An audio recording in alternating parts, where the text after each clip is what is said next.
नमस्कार। GKGS मंथन channel में आपका स्वागत है। मैं पप्पू सर। आज का टॉपिक है पुराना संसद भवन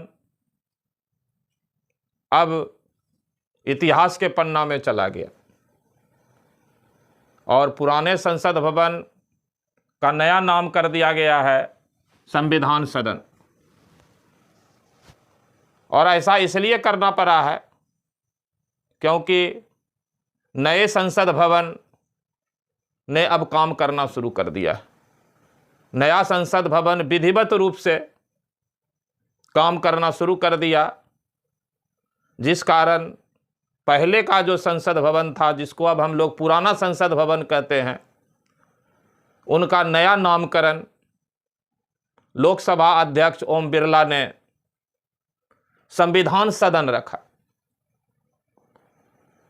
भले ही पुराना संसद भवन इतिहास के पन्ना में चला गया हो, लेकिन प्रतियोगिता परीक्षा में इससे अनगिनत प्रश्न आ चुका है और आगे भी आने की संभावना है, क्योंकि अब ये इतिहास बन गया।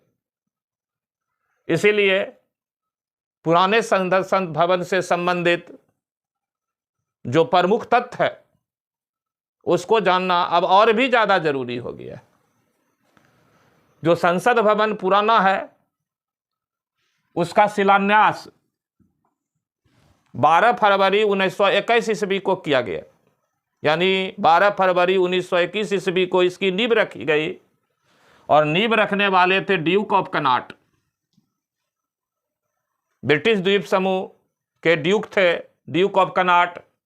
उन्होंने ही इसका शिलान्यास किया 12 फरवरी 1921 ईस्वी को नई दिल्ली में। और संसद भवन का उद्घाटन किया गया 1927 ईस्वी में, यानी 6 वर्ष संसद भवन को बनने में लगा। और 1927 में इसका उद्घाटन तत्कालीन वायसराय लॉर्ड इरविन ने किया। तो वायसराय लॉर्ड इरविन इसके उद्घाटन करता थे 1927 ईस्वी में। जो संसद भवन के वास्तुकार थे, आर्किटेक्ट, उनमें 2 वास्तुकार का नाम आता है, एक एडविन लुटियंस और दूसरा हर्बर्ट बेकर। ये 2 वास्तुकार संसद भवन के मुख्य शिल्पी थे, मुख्य इंजीनियर थे, जिसमें एडविन लुटियंस तो नई दिल्ली के ही मुख्य वास्तुकार हैं। इसीलिए दिल्ली को लुटियंस जोन कहा जाता है। अब जो संसद भवन था उसका आकार की बात करें तो यह एक पूरा कंप्लीट गोल है, यानी कि यह एक गोलाकार भवन है। भले ही हम लोगों को चित्र में, फोटो में आधा गोला नजर आता हो, ऐसा इसलिए क्योंकि फोटो 2 डायमेंशनल लिया जाता है, इसलिए आगे वाले भाग ही नज़र उसमें आते हैं, पिछला भाग छिप जाता है। क्योंकि 2 डायमेंशनल में सिर्फ लंबाई और चौड़ाई पता चलता है, मोटाई पता नहीं चलता है, पिछला भाग नहीं नजर आता है। और इस गोलाकार भवन के केंद्र में, बीच में एक केंद्रीय कक्ष है, सेंट्रल हॉल। तो एकदम इसके बीचों बीच एक केंद्रीय कक्ष है, सेंट्रल हॉल। अब इसका महत्व क्या है? तो जो सेंट्रल हॉल है संसद भवन के बीचों बीच, उसका ऐतिहासिक महत्व है हमारे लिए। अब जो उसका ऐतिहासिक महत्व है कि सेंट्रल हॉल में ही, केंद्रीय कक्ष में ही 15 अगस्त 1947 ईस्वी को, जिस दिन भारत को स्वतंत्रता मिलनी थी, उस दिन ब्रिटिश वायसराय लॉर्ड माउंटबेटन ने भारतीयों को सत्ता हस्तांतरित किया, सत्ता ट्रांसफर किया। और यह सत्ता वायसराय लॉर्ड माउंटबेटन ने अंतरिम सरकार के जो प्रधानमंत्री थे पंडित जवाहरलाल नेहरू, जवाहरलाल नेहरू, उनके हाथों में सत्ता हस्तांतरित किया। तो हमारा पुराना संसद भवन हमारी यानी भारतीयों की स्वतंत्रता का गवाह है, जहां पर केंद्रीय कक्ष में भारतीयों को स्वतंत्रता का हस्तांतरण किया गया, सत्ता सौंप दी गई। अब केंद्रीय कक्ष जो है सेंट्रल हॉल, उसके तीन ओर राज्यसभा, लोकसभा और लाइब्रेरी है, जिसको सेंट्रल लाइब्रेरी कहते हैं। तो केंद्रीय कक्ष के तीन ओर ये अलग अलग जो है वो सदन है। एक राज्यसभा सदन है, दूसरा लोकसभा सदन है और तीसरा सेंट्रल लाइब्रेरी है, यानी लाइब्रेरी का हॉल है। जो लोकसभा का कक्ष है ये यू अक्षर के है जैसा है, यानी अंग्रेजी के यू अक्षर के जैसा लोकसभा का कक्ष का आकार है। और ये यू अक्ष के आकार का जो लोकसभा का कक्ष है, उसके मंच पर लोकसभा अध्यक्ष का आसन है, यानी लोकसभा के जो स्पीकर का कुर्सी है, आसन, ये यू अक्षर के मंच पर है। लोकसभा के अध्यक्ष का जो आसन है, कुर्सी,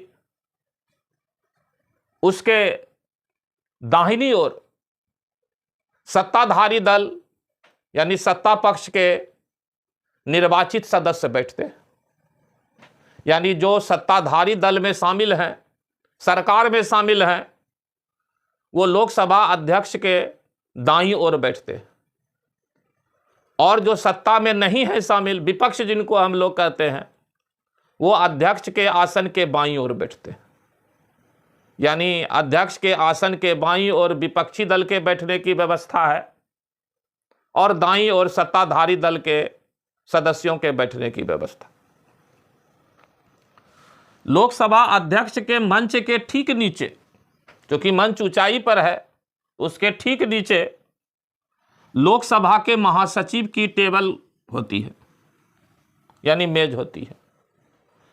एक बड़ा जैसा टेबल लगा हुआ होता है मंच के नीचे, और उसको लोकसभा के महासचिव की टेबल कहते हैं, यानी मेज कहते हैं। जनरल सेक्रेटरी लोकसभा का वो टेबल है।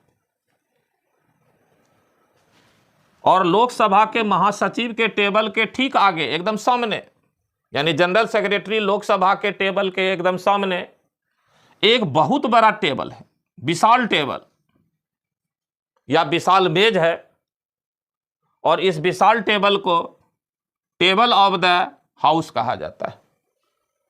ये बहुत बड़ा टेबल बना हुआ है और इसी को टेबल ऑफ द हाउस कहा जाता है। इसी टेबल पर, यानी टेबल ऑफ द हाउस पर, लोकसभा के सारा दस्तावेज, सारा फाइल रखा हुआ होता है। लोकसभा कार्यवाही के दौरान जितने भी दस्तावेज की जरूरत पड़ेगी, वो सारा दस्तावेज फाइल इसी टेबल पर रखा हुआ होता है। और टेबल ऑफ द हाउस के चारों ओर खाली स्थान है, जिसको हम लोग बेल ऑफ द हाउस कहते हैं। तो bell of the house table of the house के चारों ओर है, यह खाली स्थान है। और इसमें किसी भी सदस्य को प्रवेश की अनुमति नहीं होती है। इसमें कोई भी लोकसभा सदस्य प्रवेश नहीं कर सकते। ये पुराने संसद के भवन के बारे में तथ्य था, जो प्रतियोगिता परीक्षा के लिए बेहद ही महत्वपूर्ण है और रहेगा। इस वीडियो में इतना ही। जय हिंद, जय भारत, नमस्कार।